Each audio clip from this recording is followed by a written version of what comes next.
New Zealand has made it very clear from the outset that New Zealanders should not travel to Syria. Further, it is clear that it is unlawful to join and fight with a terrorist organisation as Mark Taylor has done. His actions in joining ISIS and travelling to Syria to fight for them has created the potential for legal ramifications in New Zealand. As with any New Zealand citizen overseas, if they wish to return to New Zealand, then a journey-specific emergency travel document can be issued under Section 23 of the Passports Act 1992. However, New Zealand does not have diplomatic representation in Syria, and the ability of the government to assist New Zealand citizens is severely limited. That is why we made it very clear from the outset, no New Zealander should travel to Syria. We have consistently told Mark Taylor that we cannot help him obtain a travel document.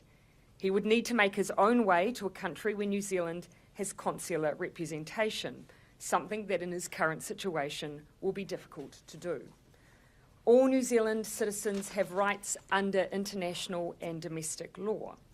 Mr. Taylor only holds New Zealand citizenship, and the government has an obligation not to make people stateless.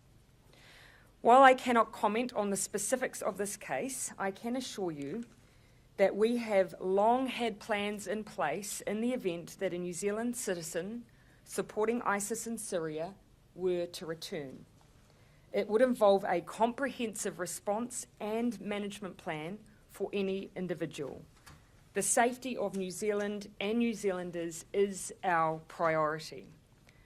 Contingency planning has been underway for some time involving the New Zealand Police and other agencies.